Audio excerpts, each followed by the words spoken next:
Is myth simply memory misunderstood?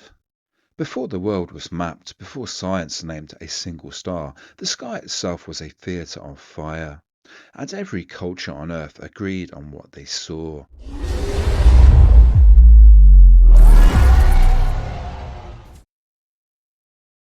Long before paleontology gave us Tyrannosaurus rex or Velociraptor, people believed the Earth once belonged to monsters. When ancient farmers unearthed huge bones, ribs the size of an arm, skulls with cavernous sockets, they imagined dragons. Without geology, fossils became relics of giant or divine beasts. A femur became a wing bone, a vertebra the spine of a flying serpent. From China to Greece, Egypt to the Andes, the same idea emerged. Colossal reptilian beings once roamed the earth, and sometimes the sky. In ancient China, dragons slept beneath mountains and rose during floods. In Greece, heroes like Cadmus slew them to found cities. The Norse told of Fafnir guarding treasure beneath the earth, perhaps inspired by bones gleaming in stone. Science replaced dragons with dinosaurs, but the imagery persisted, and perhaps buried within that symbolism lies something older, something the fossils alone cannot explain. No myth is more widespread. Every culture, isolated by oceans or centuries, tells the same story in a different dress. Feathered or scaled, benevolent or monstrous, winged or serpentine, the essence remains unchanged. A creature of the sky, a master of fire and thunder. In China, the dragon brings rain. In Babylon, Marduk fashions heaven and earth from the body of the serpent Tiamat. The Hebrew Leviathan coils in the deep. The Norse Jormungandr encircles the world. Even Christianity adopted the motif. Saint George slaying the dragon, Saint Michael defeating the great serpents. Skeptics might call it pareidolia, the mind projecting patterns onto chaos. But some skeptics fall into the opposite error, assuming that symbolism must come from invention. Yet symbols do not converge across continents by accident. The recurring form, serpents in the sky, creatures of fire and thunder, appears with such precision that coincidence becomes the weakest explanation. Myths may wander, but they do not converge without cause. The universality of the symbol should give us pause. How did cultures separated by oceans and millennia describe the same serpentine forms twisting across the heavens? Perhaps because they once saw them.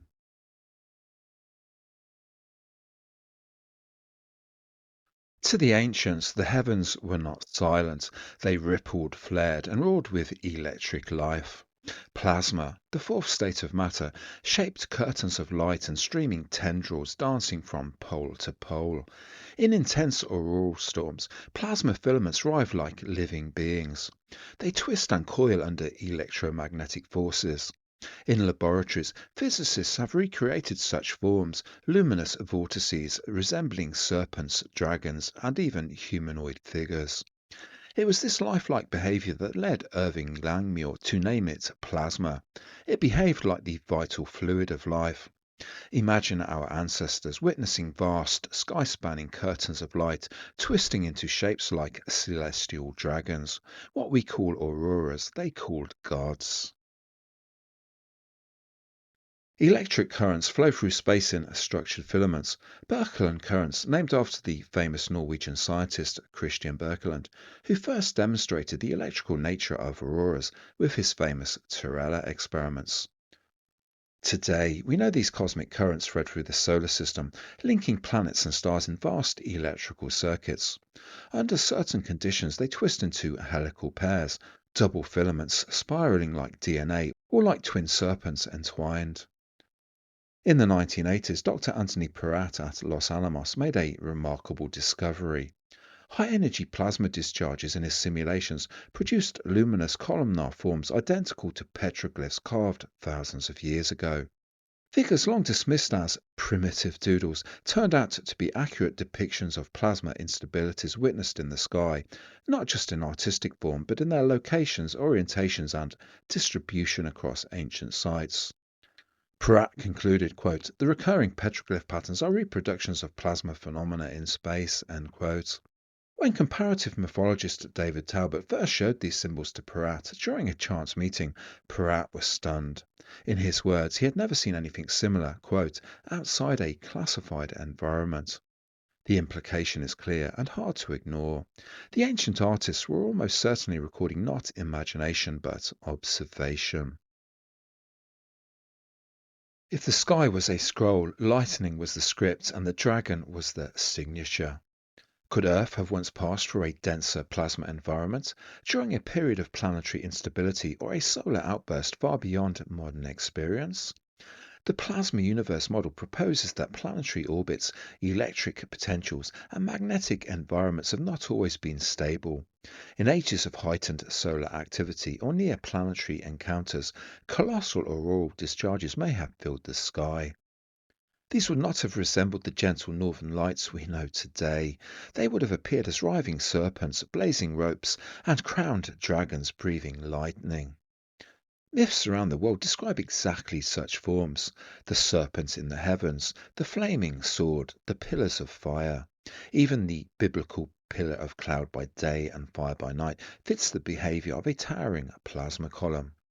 Seen through this lens, the mythic wars of the gods, thunderbolts, chaos serpents, and cosmic battles may reflect electrical events witnessed in the ancient sky.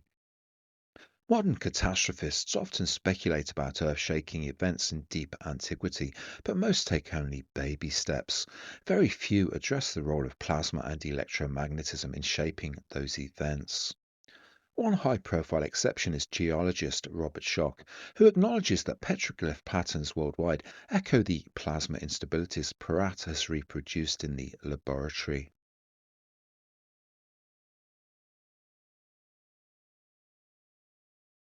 When NASA observed the Dragon storm on Saturn, a massive long-lived thunderstorm, scientists were stunned.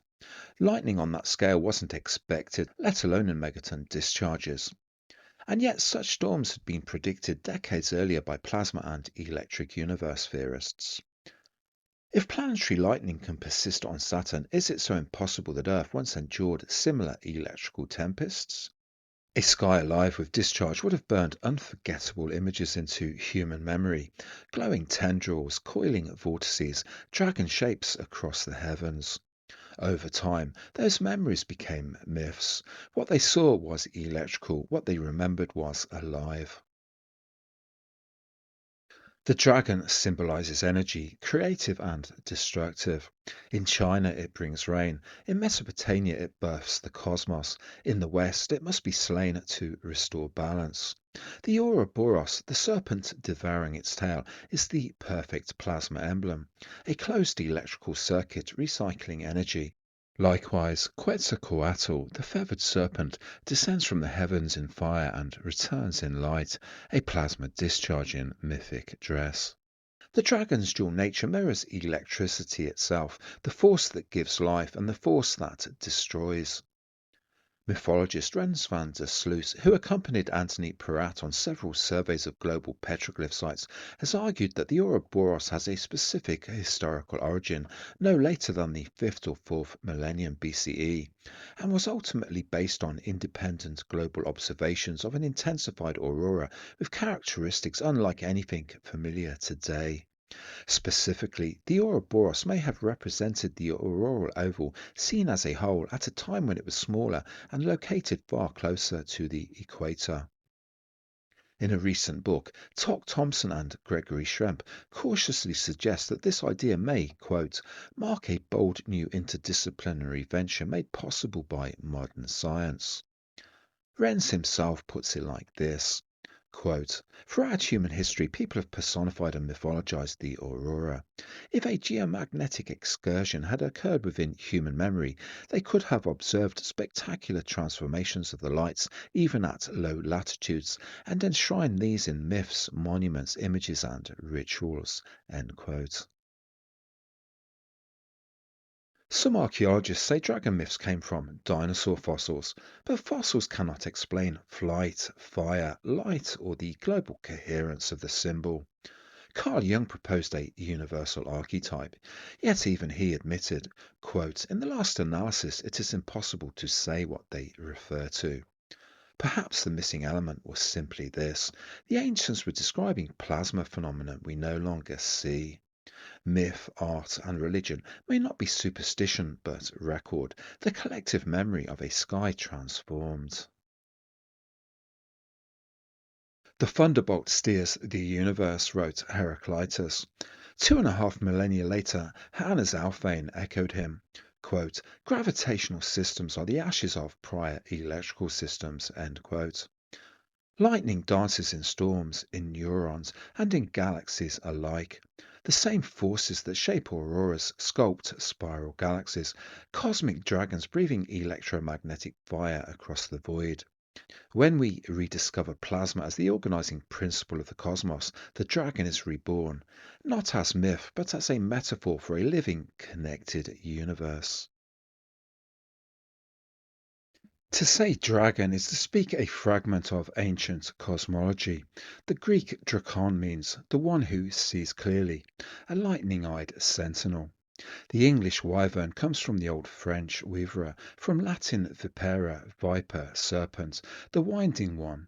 Over centuries, the serpent became the two-legged fire dragon of heraldry. Modern reptilian narratives, including the versions explored by David Icke, reveal how strongly the ancient serpent archetype continues to operate within the human psyche. Whether interpreted literally or metaphorically, these stories tap into the same deep pattern: the sense that certain forms of power can feel cold, predatory, or even hidden, much like the chaos serpents of old myth. From a psychological perspective, what matters is not the biological claim, but the symbolic function. The reptilian becomes an image for unconscious fears about authority, control, and the impersonal systems that shape modern life. In that sense, the idea may express a genuine intuition, a recognition of behaviours or structures that feel cold-blooded in their detachment. Myths evolve, but their underlying patterns persist. The dragon simply finds new vessels in each age, shifting from sky serpents to symbol to psychological metaphor. What our ancestors cast into the heavens, some now project onto institutions and elites. The form changes, the archetype remains. Our species has forgotten the sight, but not the feeling. And that is why the dragon still sells books, haunts films, and breathes through myth and legend. For over a century, cosmology treated space as electrically neutral, a stage ruled by gravity alone. As that assumption hardened, the sky grew quiet, but as the myths faded, our instruments sharpened. Radio astronomy began revealing what the ancients once saw directly: vast electric filaments, cosmic currents, serpentine structures threading the galaxy. The same motifs carved in humanity's oldest symbols appear on cosmological scales. Modern astrophysics calls them filaments and jets. Ancient peoples called them gods. Each new discovery strains the gravitational worldview. The universe itself is shifting, returning to the electrical paradigm long ignored. The dragon, symbol of power and transition, marks the death of one worldview and the birth of another. As Alfvén said, quote, gravitational systems are the ashes of prior electrical systems. What the ancients knew through myth, we are rediscovering through measurement. And once we recognize the shift in the cosmos, we must ask, what shifted in us when the celestial dragons dimmed? Did those spectacular sky events, terrifying and awe-inspiring, catalyze a shift in human consciousness? Did the death of the dragon mark the dawn of civilization?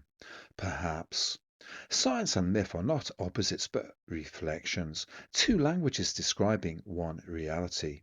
When the sky quieted, memory became metaphor, and metaphor solidified into myth. Yet the myths still point back to a sky alive with plasma, alive with meaning. The ancients were not fantasizing, they were recording the heavens as they were, luminous, dangerous, and majestic. When dragons ruled the world, it was not the earth they ruled, but the sky. The dragon, the serpent, the spiral. These are not accidents of imagination, but lingering memories of plasma forms once written across the heavens. To study them is to glimpse a time when myth and science spoke the same language. These were not imaginary beasts, but luminous structures drawn in lightning across the firmament. Today, we stand at the edge of a paradigm shift. A new vision of a connected fractal and living universe is emerging, not from fantasy, but from observation. Perhaps the day will come when we no longer mock the ancients for their dragons, but thank them for preserving a truth we forgot. That the universe is electric, and every myth is a spark from its memory.